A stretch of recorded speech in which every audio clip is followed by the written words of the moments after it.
Las misericordias de Dios se renuevan cada mañana. Su voluntad es buena, agradable y perfecta. Bienvenidos a una nueva emisión de Vidas con Propósito, para volver a vivir. El propósito del cristianismo no es producir hombres buenos, sino crear hombres nuevos. Hola, muy buenos días, bienvenidos otra vez a Vidas con Propósito, para volver a vivir. Les saluda Oscar Plata. Hoy continuamos con la serie titulada Justificado en Cristo y compartiremos el quinto tema: honre la justificación.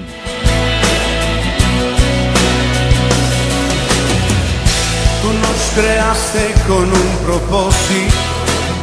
Nos acompaña Ángelo Becerra, pastor de la comunidad Vida con Propósito, quien responderá a este tema. Buenos días, pastor Ángelo, bienvenido. Muy buenos días, Oscar, buenos días, estimado oyente. Deseamos con el tema de hoy edificar su vida, que usted crezca en Cristo y que pueda dejar el nombre de Jesús y de su iglesia en alto. Creaste para alabarte.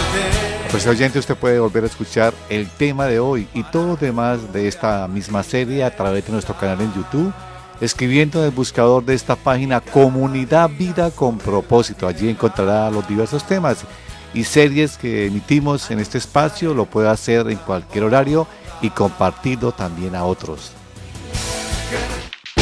Estás escuchando Vidas con Propósito, para volver a vivir. Pastor, hoy vamos a cerrar la serie Justificado en Cristo y el tema que vamos a desarrollar es honre la justificación. ¿Cómo quisiera introducir este tema? Bueno, Oscar, vamos a suponer que cierto cristiano de varios años en la fe y siendo casado se enreda en una aventura amorosa con una mujer.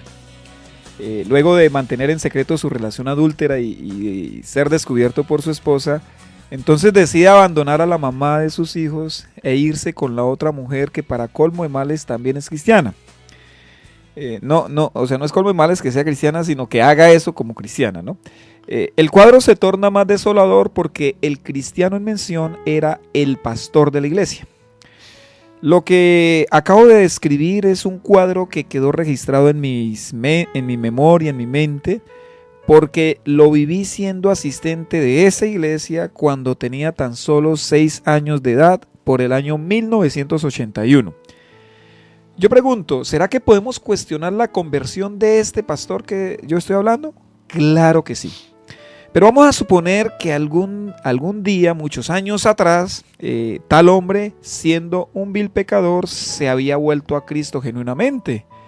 Y como Cristo no rechaza a quien va a él, entonces el Señor le perdonó y el Señor lo declaró justo delante del Padre. Este hombre recibió el regalo más grande: él fue justificado ante Dios. Ahora, habiendo dicho que este hombre en verdad fue justificado, aunque a mí me quedan mis dudas, lo que no podemos negar es que este hombre ha deshonrado la justificación en caso tal de que haya sido así. Este pastor ha hecho exactamente lo que nadie esperaría que un seguidor de Jesucristo, que fue lavado con su preciosa sangre, hiciera. Es más, este hombre ha deshonrado su posición pastoral y con sus acciones ha hecho que se mancille el nombre de Cristo y de la iglesia. Bueno, yo sé que planteé un caso muy extremo de un mal testimonio cristiano, pero yo pregunto, ¿por qué hay tanta deshonra de la justificación en nuestros días? ¿Por qué hay cristianos que no viven de acuerdo a las enseñanzas de Cristo? ¿Por qué los cristianos no somos radicales en contra del pecado? ¿Por qué hay hijos cristianos que gritan a sus padres? ¿Por qué hay tanto joven cristiano envuelto en la inmoralidad sexual? ¿Por qué tanto sensualismo entre el pueblo de Dios? ¿Por qué se están divorciando las parejas cristianas? ¿Por qué tanto materialismo entre quienes habremos de heredar la vida eterna? Y los porqués podrían seguir continuando, Oscar. Pastor, ¿cuál debe ser el estilo de vida del que ha sido justificado por Dios en Cristo? Vea, si usted es cristiano, tiene un imperioso deber: honre la justificación. Viva de acuerdo al estado espiritual interno que Dios en su infinita gracia le ha concedido. Porque si después de habernos encontrado con Cristo, nuestra vida se está caracterizando por el pecado, a lo mejor nunca nos hemos encontrado con Él. Aún estaríamos en nuestros delitos y pecados. Aún estaríamos perdidos. Aún podríamos decir que no hemos sido justificados. Pastor, ¿cómo alguien sabe que en realidad ha sido justificado por Dios en Cristo? El apóstol Pablo, Oscar, fue muy claro en enseñar las evidencias de quienes han sido justificados por Cristo, de quienes por su gracia son llamados hijos de Dios. ¿Cierto, Oscar, que un hijo de Dios se comporta diferente a alguien que no es hijo de Dios? Debe ser, digamos, lo obvio. Lo obvio, exacto. Entonces, como a una iglesia van muchas personas y como hay muchas fallidas profesiones de fe, Pablo les escribe a los efesios para mostrarles qué es lo que se espera de ellos como cristianos a fin de que vivan acorde a esta enseñanza. Bueno, así que vamos a ver entonces el texto de Efesios capítulo 5 del versículo 1 al 20. Por tanto, imiten a Dios como hijos amados y lleven una vida de amor así como Cristo nos amó y se entregó por nosotros como ofrenda y sacrificio fragante para Dios. Entre ustedes ni siquiera debe mencionarse la inmoralidad sexual, ni ninguna clase de impureza o de avaricia, porque eso no es propio del pueblo santo de Dios. Tampoco debe haber palabras indecentes, conversaciones necias ni chistes groseros, todo lo cual está fuera de lugar. Haya más bien acción de gracias, porque pueden estar seguros de que nadie que sea avaro, es decir, idólatra, inmoral o impuro, tendrá herencia en el reino de Cristo y de Dios. Que nadie los engañe con argumentos vanos o argumentaciones vanas, porque por esto viene el castigo de Dios sobre los que viven en la desobediencia. Así que no se hagan cómplices de ellos, porque ustedes antes eran oscuridad, pero ahora son luz en el Señor. Vivan como hijos de luz. El fruto de la luz consiste en toda bondad, justicia y verdad, y comprueben lo que agrada al Señor. No tengan nada que ver con las obras infructuosas de la oscuridad, sino más bien denúncienlas, porque da vergüenza aún mencionar lo que los desobedientes hacen en secreto. Pero todo lo que la luz pone al descubierto se hace visible, porque la luz es lo que hace que todo sea visible. Por eso se dice: despiértate tú que duermes, levántate de entre los muertos y te alumbrará Cristo. Así que tengan cuidado de su manera de vivir. No vivan como necios, sino como sabios, aprovechando al máximo cada momento oportuno, porque los días son malos. Por tanto, no sean insensatos, sino entiendan cuál es la voluntad del Señor. No se emborrachen con vino, que lleva al desenfreno. Al contrario, sean llenos del Espíritu. Anímense unos a otros con salmos, himnos y canciones espirituales. Canten y alaben al Señor con el corazón, dando siempre gracias a Dios el Padre por todo, en el nombre de nuestro Señor Jesucristo. Pastor, ¿cómo se honra mi justificación con base de este texto de Efesios? Bueno, cada quien sabe si está honrando su justificación cuando corta con el pecado, ¿sí? Dice Efesios 5:5, porque pueden estar seguros de que nadie que sea avaro, es decir, idólatra, inmoral o impuro, tendrá herencia en el reino de Cristo y de Dios. Si logran ver el cuidado pastoral que tiene aquí el apóstol Pablo, él no quiere que ningún creyente de la iglesia de Éfeso viva engañado.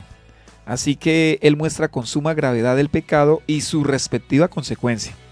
Ahora es bien importante tener en cuenta que la conducta moral que está enseñando Pablo aquí en este pasaje tiene como fundamento la relación que ahora tenemos con Dios. El apóstol inició este capítulo diciendo: por tanto, imiten a Dios como hijos muy amados y lleven una vida de amor, así como Cristo nos amó y se entregó por nosotros como ofrenda y sacrificio fragante para Dios. Así que esta conducta moral no es para ganarnos el cielo, sino porque somos hijos del Rey del Cielo. Se supone que tenemos comportamientos de realeza, somos hijos de Dios y por eso se nos pide este tipo de comportamientos. Como hijos de Dios, ¿qué pecados debemos cortar? Todos, Oscar, eso es muy claro, todos los pecados. Sin excepción. Sí, sin excepción. Pero aquí el apóstol Pablo habla específicamente de 3 pecados que están relacionados, que son avaricia, inmoralidad e impureza. La inmoralidad sexual en el griego es porneia y significa la fornicación y cualquier relación sexual ilícita e inapropiada. La impureza es en el griego akatarsia, que equivale a la perversidad tanto de pensamientos como de actos. En conexión con estos actos sexuales desenfrenados, Pablo menciona la avaricia, que es pleonexia, pero por el contexto en que él viene escribiendo, en que él viene hablando, lo más probable es que Pablo se está refiriendo a los deseos lujuriosos corrompidos que quieren más y más y más. Bueno, la cuestión es ahora cómo se corta con estos pecados. Vea el versículo 3 y 4 lo que dice: entre ustedes ni siquiera debe mencionarse la inmoralidad sexual ni ninguna clase de impureza o de avaricia, porque eso no es propio del pueblo santo de Dios. Tampoco debe haber palabras indecentes, conversaciones necias ni chistes groseros, todo lo cual está fuera de lugar. Haya más bien acción de gracias. Pablo aquí es muy claro y muy práctico de cómo se corta con el pecado. ¿Qué nos dice Pablo? Él dice, no tenga ninguna aproximación. Él dice, entre ustedes ni siquiera debe mencionarse. Aquí lo que está el apóstol atacando o haciendo es, digamos, él está yendo a la raíz del problema, porque de la abundancia del corazón, dijo Jesús, habla la boca. Note que también el apóstol habla que no debe haber palabras indecentes, no debe haber conversaciones necias ni chistes groseros. Él dice que eso está fuera de lugar, es decir, está fuera de los límites del cristiano. Y en lugar de hacer eso, entonces Pablo dice lo que sí debemos hacer. Él dice, haya más bien acción de gracias. Porque cuando uno habla lo bueno, cuando uno está agradecido por lo que Dios ha hecho en nuestra vida, entonces uno no termina en este tipo de conversaciones, sino más bien vive en pureza sexual. Luego de decir esto, ¿qué más sigue expresando el apóstol Pablo a los efesios? Enseguida Pablo ataca un argumento que ya estaba en la mente de algunos cristianos de Éfeso, versículos 6 y 7, que nadie los engañe con argumentaciones vanas, porque por esto viene el castigo de Dios sobre los que viven en la desobediencia, así que no se hagan cómplices de ellos. Pablo les dice que quien piense que no va a recibir castigo de parte de Dios por practicar o por celebrar estas cosas, está totalmente engañado. Así de claro es Pablo. La complicidad en este tipo de pecados también trae el juicio de Dios, pues estas conductas son típicas de quienes viven en desobediencia abierta al Señor. Habiendo explicado el pasaje, entonces quisiera hacer rápidamente unas preguntas pues para la aplicación. Estimado joven o adolescente que me escucha, ¿usted practica la inmoralidad sexual, o sea, la porneia? Es decir, usted está teniendo sexo explícito con su novio o con su novia, usted quizás está tocando sus áreas íntimas, quizás se están besando apasionadamente, quizás usted está mirando pornografía o se masturba. Usted debe cortar con eso. Estimado adulto, usted también podría yo preguntarle si de pronto se está yendo hacia la inmoralidad sexual, o sea, la porneia. Es decir, usted se está acostando con un hombre o con una mujer que no es su cónyuge, o está teniendo citas románticas con otra persona a espaldas de su cónyuge. ¿Está usted acudiendo a material obsceno para sentir placer en las relaciones sexuales? Eso es porneia y usted debe cortar con eso. Estimado joven, ¿usted está practicando la impureza, que en el griego es la akatarsia? Es decir, usted está teniendo pensamientos impuros y perversos hacia el sexo opuesto, incluso hacia su mismo sexo. Usted debe cortar con eso. Estimado adulto, ¿usted está practicando la impureza? Es decir, usted está degradándose en su sexualidad hasta en su propia casa, hasta en su propia alcoba. Se halla fantaseando sexualmente en su mente o en su corazón con una persona que no es su cónyuge. Usted debe cortar con eso. Estimado joven, usted está practicando la avaricia, o sea, la pleonexia en el área sexual. Es decir, usted quiere sobrepasar los límites que Dios ha establecido para su edad en cuanto a su actividad sexual. Estimado adulto, usted está practicando la avaricia o la pleonexia en cuanto a la sexualidad. Es decir, usted está inconforme con el cuerpo de su cónyuge y quiere tener un cuerpo más perfecto, más bonito para satisfacerse usted mismo. Usted quiere ir más allá de lo que Dios ha permitido en el orden natural. Vea, si en verdad queremos honrar la justificación, todos, absolutamente todos los cristianos debemos cortar con el pecado. Estamos en Vidas con Propósito en el dial 1020 AM y por internet a través de radioprimavera.com. Hoy con el tema Honre la justificación. Aparte de honrar la justificación cortando con el pecado, como lo veíamos anteriormente, pastor, ¿qué más debemos hacer para honrar la justificación? Vea, honro mi justificación cuando denuncio el pecado. Efesios 5:11 dice así: no tengan nada que ver con las obras infructuosas de la oscuridad, sino más bien denúncienlas. Vea, cortar con el pecado me da autoridad para denunciarlo. Mientras no cortarlo es ser tinieblas, denunciarlo es ser luz. Así que debemos primero salirnos de las tinieblas y luego venir a alumbrar con la luz. Esta es la analogía que nos está presentando Pablo para mostrarnos la función profética de la iglesia. Ahí sí la iglesia es profética, no que está vaticinando cosas del futuro, no.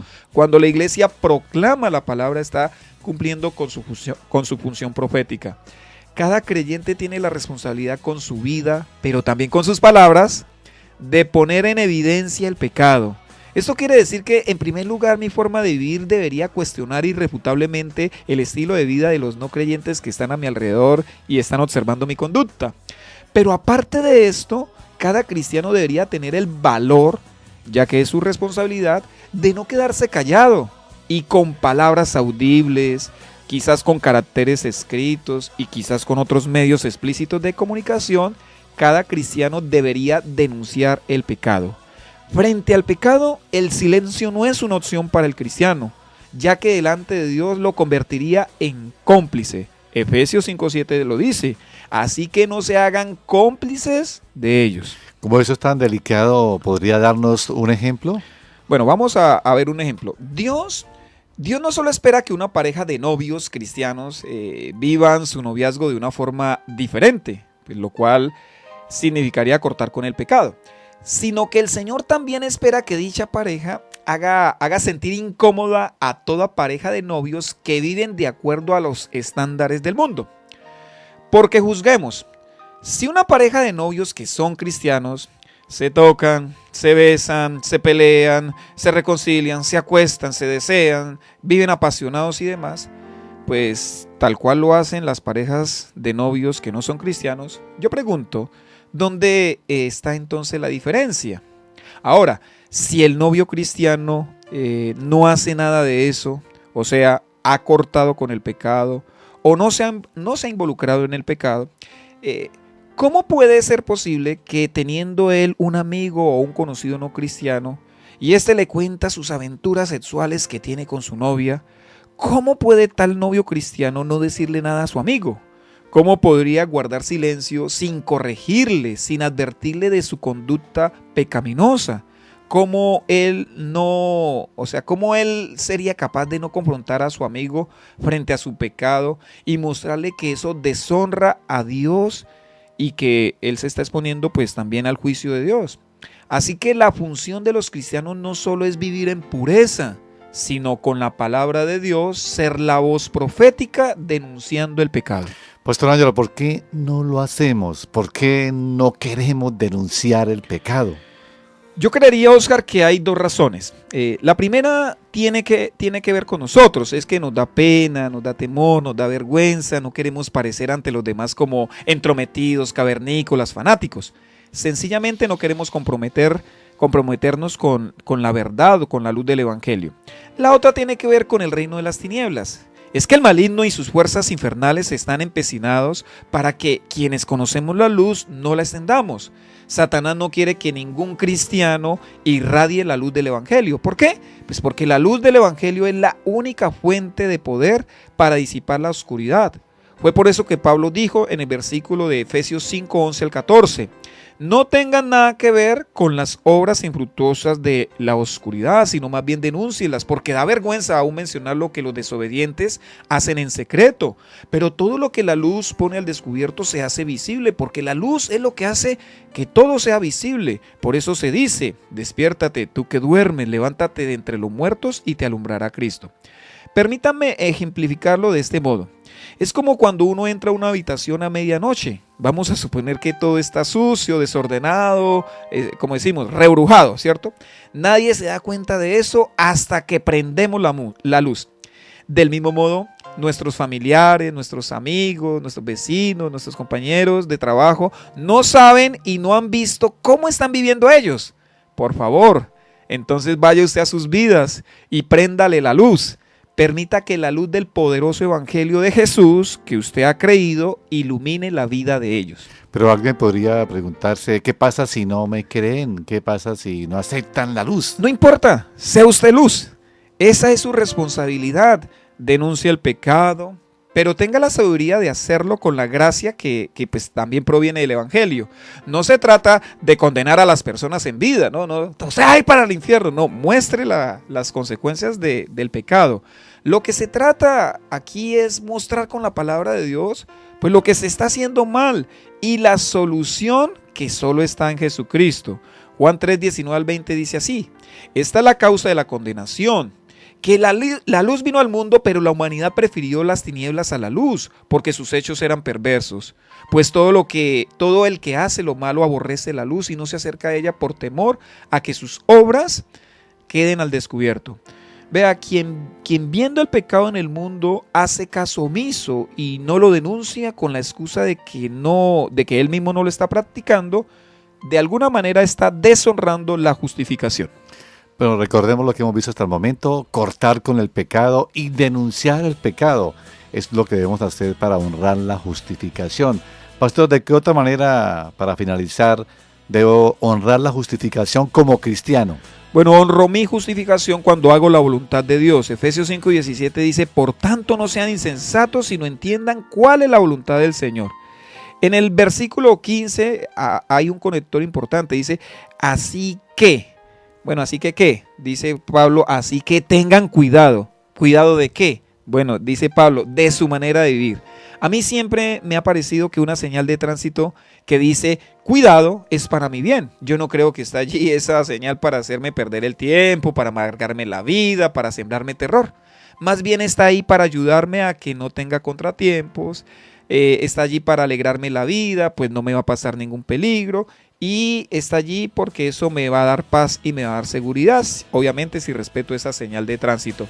Ser necio, según el apóstol, es vivir en la oscuridad, y ser sabios es vivir en la luz. Lo que está diciendo Pablo es, ya les señalé lo que deben evitar y lo que deben hacer. Ya les dije que corten con el pecado y que vivan más bien para denunciar el pecado. La pregunta es, ¿me van a obedecer? Por eso es que en el versículo 17 dice, por tanto no sean insensatos, sino entiendan cuál es la voluntad del Señor. Bueno, pastor, usted habla de la voluntad del Señor, ¿y cuál es la voluntad de Dios? Según el pasaje es obedecer, como lo acaba de mencionar, pero Pablo nos la da así clarita, masticadita. Él dice, manejen bien su tiempo. Y lo segundo que dice es, apártense del desenfreno, y más bien llénense del Espíritu Santo. Cuando nosotros aprovechamos nuestro tiempo, cuando aprendemos a manejar nuestro tiempo, entonces estamos haciéndole caso a Dios. Cuando nos llenamos del Espíritu Santo, entonces nosotros estamos caminando sobre la voluntad de Dios. El Espíritu Santo nos va a dar esa capacidad para hacer la voluntad de Dios. Inclusive eso nos va a motivar para vivir una vida de alabanza. Escuchas tu programa favorito, Vidas con Propósito. Apreciado oyente de Vidas con Propósito, mañana tendremos el espacio dirigido a la familia, donde estamos tratando una serie que edifica la vida en familia, la relación intrafamiliar. Así que no se la pierda. Tú, Rey Salvador, me diste vida, me diste amor. si desea comunicarse con nosotros, nos puede llamar al teléfono 310-212-4602. 310-212-4602. Gracias por escucharnos y les deseamos que pasen un día muy